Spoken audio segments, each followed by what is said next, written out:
नमस्कार। 2023 में चुनावों का दौर है और पूर्वोत्तर के राज्य मेघालय के लिए 27 फरवरी का दिन वोटिंग का है और 2 मार्च को नतीजे आएंगे। 60 सीट वाली मेघालय विधानसभा में फिलहाल एनपीपी यानी नेशनल पीपल्स पार्टी की सरकार है। और हाँ, आपको जानकर आश्चर्य हो सकता है कि सिर्फ 2 सीट जीतने वाली बीजेपी भी सत्ताधारी गठबंधन में शामिल है। कहानी तो कुछ यूं हुई कि पिछले मेघालय विधानसभा चुनाव में यानी 2018 में कांग्रेस सबसे बड़ी पार्टी बनकर उभरी थी। उसने 21 सीटें जीती थीं, लेकिन बहुमत का आंकड़ा था 31। 2018 में दूसरी सबसे बड़ी पार्टी बनी थी 20 सीटें जीतने वाली एनपीपी।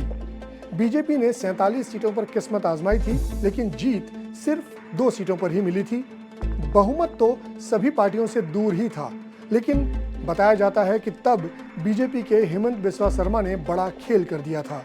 उस समय हेमंत बिस्वा असम के मुख्यमंत्री नहीं बल्कि वित्त मंत्री थे, लेकिन खबरों के मुताबिक उन्होंने मेघालय आकर एनपीपी से संपर्क किया था और बीजेपी के साथ सरकार बनाने का ऑफर दिया था।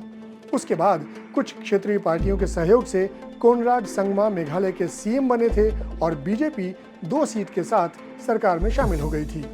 अब ये कांग्रेस की बदकिस्मती रही या मौका न भुना पाने की कमजोरी, लेकिन सत्ता तो उसके हाथ से गई ही। बाद में धीरे धीरे उसके विधायक भी हाथ से जाते रहे और दूसरे दलों में शामिल होते रहे। इस समय मेघालय विधानसभा में कांग्रेस के नाम मात्र कुछ विधायक बचे हैं और उनका भी पार्टी में रहना मुश्किल लग रहा है। ऐसे में लगता है कि पूर्वोत्तर के इस राज्य में कांग्रेस को शुरू से शुरुआत करनी पड़ेगी।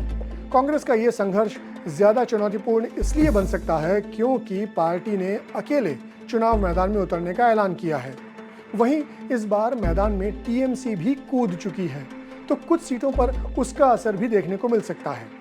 मेघालय में क्षेत्रीय दलों का प्रभाव तो पहले से ही रहा है। United Democratic Party, People's Democratic Front, Hill State People's Democratic Party जैसी कई पार्टियां जमीन पर सक्रिय हैं।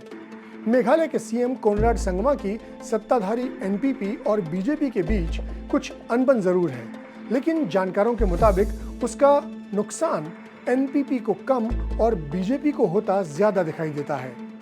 कोनराड संगमा ने दक्षिण तुरा विधानसभा क्षेत्र से अपना नामांकन पत्र दाखिल करने के बाद विश्वास जताया कि उनकी पार्टी को विधानसभा चुनावों में बहुमत मिलेगा।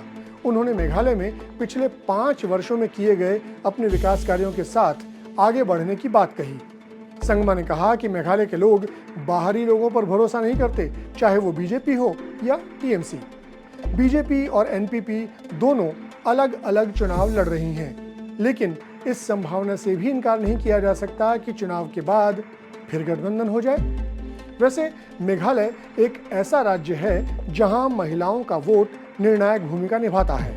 यहां 60 में से 36 विधानसभा सीटें ऐसी हैं जहां पर महिला पुरुषों से भी ज्यादा संख्या में हैं, लेकिन फिर भी मेघालय की राजनीति में महिलाओं की भागीदारी ना के बराबर चल रही है। अब 27 फरवरी के मतदान और 2 मार्च के रिजल्ट ही बताएंगे कि मेघालय में कौन कैसे बाजी मारता है। इस वीडियो पर आपकी क्या प्रतिक्रिया है, कमेंट सेक्शन में हमें जरूर बताएं। साथ ही देश और दुनिया की खबरों के लिए सब्सक्राइब करें आज तक।